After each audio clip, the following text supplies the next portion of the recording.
ওম নমঃ শিবায়। আজকের মহাবাক্যের তারিখ 13 এপ্রিল 1968। হারানিধি বাচ্চারা, এখন অন্য সব কথা ছেড়ে দাও। কি হবে, মালা কি করে তৈরি হবে, কত হবে, সেসব কথা ছেড়ে দাও। প্রথমে তো মন মনা ভব, যোগের পরিশ্রম করো। সবাইকে এটাই বলো। বাবা বলেন, মামেকম স্মরণ করো তো আমার দ্বারা তোমরা সব কিছুই জেনে যাবে, আর তো কেউ বলতেও পারবে না। ওম নমঃ শিবায়। এখন তত্ত্ব সহিত সব প্রাণী আর মনুষ্য আত্মারা তমপ্রধান হয়ে গেছে, এও তোমরা বাচ্চারাই জানো। এরপর বাবা এসে তমপ্রধান থেকে শতপ্রধান বানান। যুক্তি তো হলো অনেকই সহজ। পড়িয়ে থাকেন অসীম জগতের বাবা, তো তার মতে চলতে হয়। ডিফিকাল্ট থেকেও ডিফিকাল্ট হলো এই সাবজেক্ট। পদ তোমরা কত উচ্চ প্রাপ্ত করো। যদি সহজ হয় তো সবাই এই পরীক্ষায় লেগে যাবে। তোমরা বোঝো এতে বড়ই পরিশ্রম লাগে। দেহ অভিমানে এসে কিছু না কিছু বিকর্ম হয়ে যায়। এই জন্য লজ্জাবতী লতার দৃষ্টান্ত দেওয়া হয়। বাবাকে স্মরণ করলে তোমরা দাঁড়িয়ে থাকবে। ভুললে কিছু না কিছু ভুল হয়ে যায়, পদও কম হয়ে যায়। শিক্ষা তো সবাইকেই দেওয়া হচ্ছে। যা আবার পরে বসে গীতা বানিয়েছে।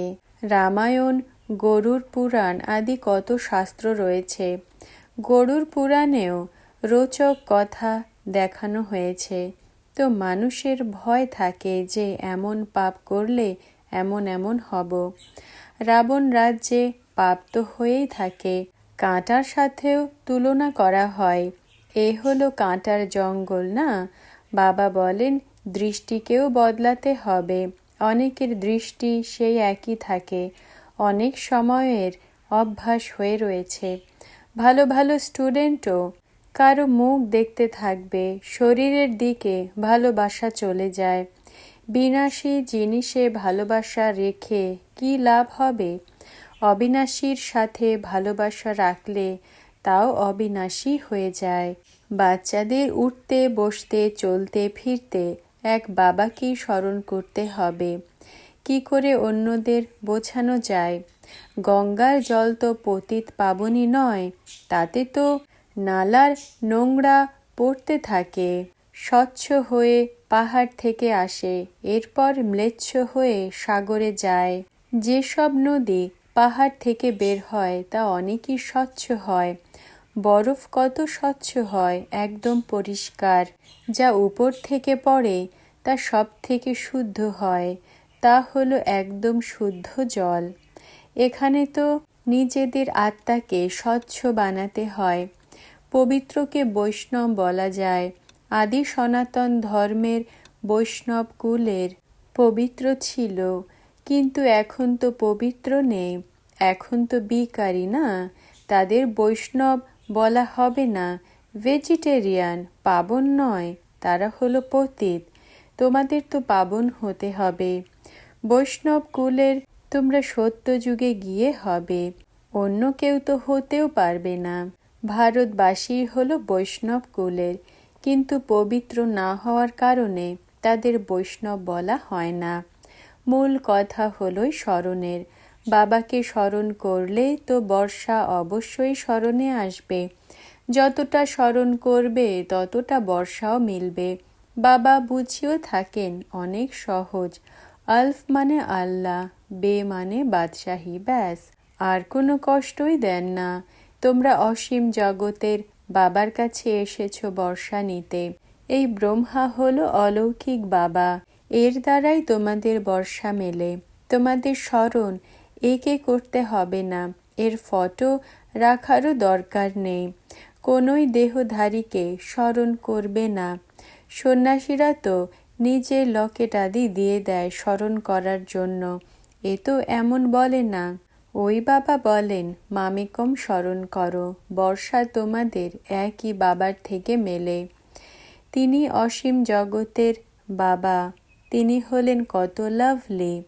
বাকি তো সব হলো দুঃখদাতা। এই এক বাবাই সব কিছুর বদলে সুখ দিয়ে থাকেন, আর কেউ এই সুখ দিতে পারে না। সিঁড়ি তো নিচেই নামতে থাকে, উপরে তো কেউ যায় না। তোমাদের বুদ্ধিতেও এখন সমস্ত চক্র রয়েছে। এই চক্র আর ঝাড়, এতে সব ধর্মের সবাই এসে যায়। সিঁড়িতে সব ধর্মের সবার দেখানো হয় না। ওই সিঁড়ি থেকে এতটা বুঝবে না। সিঁড়ি ভারতবাসীদেরই 84 জন্মের কাহিনী। তাদের আবার গোলক আর ঝাড় দেখাতে হবে। এই ত্রিমূর্তি আর চক্র হলো মুখ্য। মুখ্য কথাও বাবা বোঝাতে থাকেন, নিজেকে আত্মা মনে করতে হবে। নিজেকে আত্মা মনে করলে শুদ্ধ প্রেম হয়ে যাবে। ভাই বোন মনে করলেও কাজ চলে না। তাই তো বাবা বলেন, ভাই ভাই মনে করো, এতেই পরিশ্রম রয়েছে। বাকি জ্ঞান তো অনেকই হলো সহজ। বাবা যা বোঝান তা আবার অন্যদের জন্য যুক্তি দিয়ে লিখতে হবে, তো বুদ্ধিতে টিকে যাবে। যখন কেউ বুঝবে তখন বলবে, এই জ্ঞান তো একদমই হলো রাইট। শুধুমাত্র লিটারেচার দিয়ে কাউকে বোঝানো মুশকিল হয়। দিন প্রতিদিন তোমাদের নাম হয়ে যাবে। বুঝতে পারবে যে কোনোই মনুষ্য প্রাচীন যোগ শেখাতে পারে না। তারা তো গল্প বানাতে থাকে, অমুক ব্রহ্মতে লীন হয়ে গেছে। বাবা বোঝান, ফেরত কেউই যায় না, সবাই আসতে থাকে। সবই ড্রামার বন্ধনে বাঁধা হয়ে রয়েছে। শঙ্করের বরযাত্রী নয়, শিবের হলো বরযাত্রী। কি করে সবাই যায়? যেমন মৌমাছিদের রানী আগে যায় না, সমস্ত ঝাড় তার পেছনে যায়। স্মৃতি তো আসে বাচ্চাদের, তাও নম্বর অনুযায়ী, পুরুষার্থ অনুসারে। সার্ভিসে সব কিছু জানতে পারা যায়। সার্ভিস যে করায় আর যে করে থাকে তাদের খুশি থাকে। যে ভালো সার্ভিস করে তার সার্ভিসের প্রমাণও মেলে। পাণ্ডা হয়ে কতজনকে নিয়ে আসে, কে মহারথী, কে অশ্বারোহী, কে পদাতিক, তা ঝট করে জানতে পারা যায়। নিজেদের মধ্যে মহারথীরা বসে নম্বর অনুযায়ী, পুরুষার্থ অনুসারে ডিবেট করে। বাবা যা বোঝাবেন তার ওপরে তো ডিবেট করতে পারো না। যা বুঝিয়ে ফেলেছেন তার ওপরেই তোমাদের আত্মিক বার্তালাপ চলে। কথা তো হলো বড়ই সহজ, তো তোমাদের ডিফিকাল্ট লাগে। নিজেকে আত্মা মনে করে বাবাকে স্মরণ করার ডিফিকাল্টি রয়েছে। বলে যে বাবা মায়া যোগ ছিন্ন করে দেয়, এতেই পরিশ্রম রয়েছে। মামেকম স্মরণ করো, ব্যাস। এ তো স্মরণের যাত্রার সিঁড়ি। সিঁড়ি তো অনেক প্রকারের হয়, বাচ্চারা জানে। আমাদের আত্মা সম্পূর্ণ পবিত্র হয়ে যাবে তো ফেরত চলে যাবে, যাকে বরযাত্রী বলা হয়। নিজেদের মধ্যে আমরা হলাম ভাই ভাই, ভাই বোনও নয়। এরপর সত্যযুগে কত অল্পই থাকবে, ভূমিকা পালন করবে। ভাই ভাইয়ের অর্থ তোমাদের বুদ্ধিতে রয়েছে। মানুষের তো এই বুঝও নেই যে ভাই কাকে বলা হয়। তোমরা এখন শিখছ। আমরা বাস্তবে হলাম ভাই ভাই, আত্মারা এসে ভূমিকা পালন করে। বাবা নিজের পরিচয় আর রচনার পরিচয় বুঝিয়েছেন, আর কেউই বোঝাতে পারে না, জানেই না। তোমাদের বুদ্ধিতে থাকে, নলেজ মিলতে থাকে। টিচার হলেনই যিনি নলেজ দিয়ে থাকেন। ভক্তি মার্গে কি বুঝতে যে বাবা টিচার, কি নলেজ শেখাবেন? না টিচারের কথা, না নলেজের কথা, দন্ত কথা শুনতে। এখন প্র্যাকটিক্যালে তোমরা পুরুষার্থ করছো আদি সনাতন দেবী দেবতা হবার। তোমাদের অনেক সুখ থাকে। বাবা বলেছেন, তোমাদের আদি সনাতন দেবী দেবতা ধর্ম অনেক সুখ দিয়ে থাকে। শান্তি বাস তো অনেকই করে, তার তো কোনো মহিমা হয় না। সেটা হলো নিরাকারী দুনিয়া, সেখানে তো কোনো ভূমিকা নেই। ভূমিকা এখানেই মেলে, রাজ্য নেওয়া আর হারানো। তোমরা রাজ্য নিয়ে থাকো, তাই তো তোমাদের মহাবীর বলা হয়। মহাবীরের সমান অচল অডল থাকতে হবে। সেই অবস্থা হয়ে যাবে, তখন তো কোনো তুফান আসলেও তোমরা হিলবে না, তাও যারা পাক্কা মহাবীর হবে। এ হলো অমূল্য জ্ঞান, এর কোনো মূল্য থাকতে পারে না। হ্যাঁ, খুশির পারা জ্ঞানের থেকেই চড়ে। আত্মার বড়ই সুখ হয় বাবা মিলেছে। বাবা আমাদের পড়াচ্ছেন, এরপর আমরা শান্তিধাম সুখধামে চলে যাব। সারাদিন বুদ্ধিতে এটাই চলতে থাকবে। এ তো বুদ্ধিতে আসে, রাজা হয় তো নিশ্চয়ই ভালো কর্ম করেছিল। এখন তোমরা বোঝো, ওই রাবণ উল্টো কর্ম করায়। ঈশ্বর এই কর্ম করান যার দ্বারা তোমরা কত উচ্চ হও। তাকে রাবণের মত বলা হয়। একে অপরকে বলেও থাকে যে তুমি তো হলে অসুর, রাবণ। ওই স্বর্গে তো এমন বলবে না। এখন তোমরা বাচ্চাদের দুই দিকেরই জ্ঞান রয়েছে, সেখানে তো একই প্রারব্ধ হবে, না জ্ঞানের কথা না ভক্তির কথা। তো এখন অন্য সব কথাকে ছেড়ে দাও। কি হবে, মালা কি করে হয়, কত হবে, সেসব কথা ছেড়ে দাও। প্রথমে তো মনমনা ভব, যোগের পরিশ্রম করো। সবাইকে এটাই বলো। বাবা বলেন, মামেকম স্মরণ করো, তো আমার দ্বারা তোমরা সব কিছুই জেনে যাবে। আর তো কেউ বলতেও পারবে না। সব আত্মারা পার্টি এসে যায়, বাকি এক বাবা, যার আবার পার্টি হলো আলাদা। তোমাদের দুঃখ থেকে ছাড়ানো, যোগের যাত্রা শেখানোর তিনিও পার্ট প্লে করছেন। তিনি কখনো চক্রে আসেন না। তোমরা সমস্ত চক্রকে জেনে থাকো আর শোনাও। কৃষ্ণ ভগবানুবাচ তো নয়, তারা তো কিছুই জানে না। তো মনুষ্য বেচারারা বিভ্রান্ত হয়ে কোথায় যাবে? জ্ঞান কাকে বলা হয়, ভক্তি কাকে বলা হয়, এও এখন তোমরা বোঝো। ভক্তিতে সিঁড়ি নেমেই এসেছ। এরপর বাবা এসে একদম জোর দিয়ে উচ্চে চড়িয়ে দেন। একে বলা হয় হঠাৎ লটারি। মনুষ্য মনে করে ঈশ্বরীয় লটারি হয় নিশ্চয়ই, কিন্তু অনেক বছর দেখানোর কারণে মানুষ অজ্ঞান অন্ধকারে রয়েছে। তোমাদের অসীম জগতের সুখে লটারি মেলে, ঘোড়া দৌড় হয় না, এও আত্মাদের হলো দৌড়। এ হলো হিউম্যানিটি অশ্ব দৌড়। হিউম্যানও বলা হবে না, এ হলো আত্মাদের দৌড়। অ্যাক্সিডেন্টও হয়, তোমরা বলবে অনেক ভালো দৌড়াচ্ছিল, মায়ার কারণে অ্যাক্সিডেন্ট হয়ে গেছে, বাবাকে ছেড়ে চলে গেছে। আত্মা ছেড়ে চলে যায়, বাবা বাবা বলে আবার ছেড়ে চলে যায়। তারা ডিভোর্স দিয়ে দেয়। এদের সঙ্গ করো না। আচ্ছা, বাচ্চাদের গুড মর্নিং। রাত্রি ক্লাস 13 এপ্রিল 1968। বাবা বললে, এটা তো হৃদয়ে এসেই যায় যে স্বর্গের মালিক হব। বাবাকে স্মরণ করলে খুশির পারা চড়ে যাওয়া উচিত। সমস্ত চক্র স্মরণে এসে যাওয়া উচিত। আমরা বর্ষা পাওয়ার অধিকারী। এই চিত্র হলো সব থেকে ভালো। লিখতে হবে, এটা গডফাদারলি বার্থ রাইট, তাও এখন পুরুষোত্তম সঙ্গম যুগে। পুরুষোত্তম সঙ্গমের অর্থ বোঝে না। পুরুষোত্তম মানে কলিযুগের অন্ত, সত্যযুগের আদির, এটা হলো সঙ্গম। এটা তোমাদের ঈশ্বরীয় জন্মগত অধিকার, যা বিনাশের পূর্বে পেতে পারো।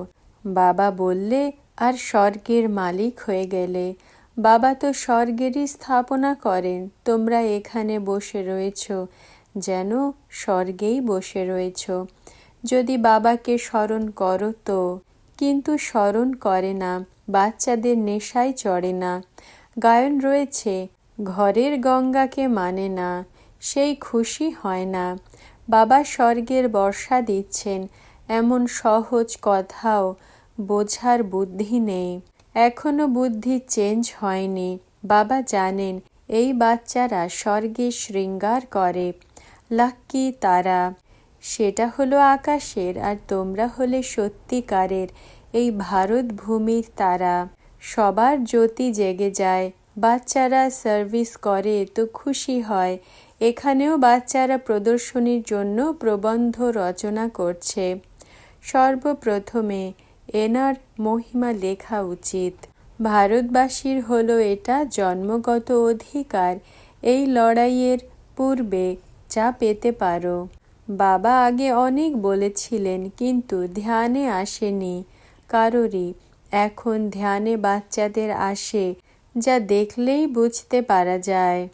যারা বোঝে তারাও হলো এমন। এ হলো বর্ষা। ভারতের গভর্নমেন্টও এটা চায় যে বিশ্বে শান্তি হোক। এই বিশ্বে শান্তির রাজ্য ছিল না, কেউই জানেই না। তোমরা এদের বুদ্ধিতে বসাবে, অনেক আসবে, এদেরও কল্যাণ হবে। তৎক্ষণাৎ দানে হলো মহাপুণ্য। দেরি করা উচিত নয়। সার্ভিসের যার খেয়াল হয়, বাবা তাদের অনেক পছন্দ করেন। মহারথী রাইট হ্যান্ড হলো তারাই। অনেকের নলেজ মিলবে। তারা বুঝবে যে এটা তো বড়ই ভালো সংস্থা। আবু হলো হিল স্টেশন। অনেকে আসে তো অন্তরে এমন মনে হয় যে অনেককে রাস্তা বলে দেই। এ হলো বড়ই খুশির কথা। তোমরা কার বাচ্চা? অসীম জগতের বাপ দাদার। আমরা জানি যে আমরা বিশ্বের মালিক হচ্ছি, তো কত খুশি হওয়া উচিত। স্মরণের যাত্রা কত সহজ। বাবা তো রাত দিন স্মরণ আসা উচিত। শুধুমাত্র 1 বা 2 ঘন্টা কেন, এমন বাবাকে তো রাতেও জেগে স্মরণ করা উচিত। স্মরণও করতে হবে এককেই। অনেকেই আসে, পুরো নিশ্চয় নেই, তো বলবে যে জগদম্বার সাক্ষাৎকার করে। বুঝবে যে এখনো নিশ্চয় নেই। কত মেলা আদি লাগে। অন্ধশ্রদ্ধার ভক্তি মার্গ মানেই হলো দুর্গতি মার্গ। সেখানে সদ্গতি হতে পারে না। জ্ঞান স্নান করতে হয়, নাকি জলে স্নান করতে হয় যেখানে নোংরা জল যেতে থাকে। এখন ভুলো না, সার্ভিসের অনেকে ইচ্ছা থাকে। জ্ঞানের সাগর তো হলেন বাবাই। তিনি এসে সৃষ্টির সমস্ত সমাচার শোনান। বাবা বলেন, আগে তোমরা জানতে না, অশিক্ষিত তুচ্ছ বুদ্ধি ছিলে না। এখন তোমরা কত উচ্চ পদ পেয়ে থাকো। প্রত্যেককে বার্তা দিতে হবে, বাবা এসেছেন। তোমরা উপহারে ব্যাজ দিতে পারো। যে বানায় তার 1-2 লাখ বানানো উচিত। পর্চাও হলো অনেক ভালো, বিলিয়ে দাও। একটাই ভুল রয়েছে, যে কারণেই পতিত হয়ে পড়েছে। টাইম মিললে এই পর্চা উঠিয়ে যাও। বলো, এটা হলো পদমের খাজানা, একে ভালোভাবে পড়ো। পয়সারও খরচা নেই। কোনো কড়ি খরচ না করেই বিশ্বের মালিক। সার্ভিস তো অনেকই রয়েছে। বাবা বলেন সব ভাষাতে এটা ছাপাতে পারো। বাবা বলেন সব ভাষাতে এত লাখ ছাপিয়ে পাঠিয়ে দাও। হলো তো সবই বাবার ঘর না। শুভ কার্যে দেরি নয়। আচ্ছা, মিষ্টি মিষ্টি আত্মিক বাচ্চাদের প্রতি আত্মিক বাপ দাদার স্মরণ স্নেহ আর গুড মর্নিং। আত্মিক বাচ্চাদের আত্মিক বাবার নমস্কার নমস্কার। আজকের বরদান, লাভলীন আত্মা ভব। ব্যাখ্যা, সদা নিজেকে এক বাবার স্মরণে সমাহিত বাবার সমান অনুভব করো। আত্মা বাবার লাভে একদমই ডুবে থাকা অনুভব করে, যেন কোনো সাগরে সমাহিত হয়ে যায়। তো কি অনুভব হবে? সাগর ছাড়া আর অন্য কিছু নজরেই আসবে না। এমনই সর্বগুণের সাগর বাবাতে সমাহিত হয়ে যাওয়া, বাবার স্নেহে সমাহিত হয়ে যাওয়া, একে বলা হয় লাভলীন হয়ে যাওয়া। ওম নমঃ শিবায়।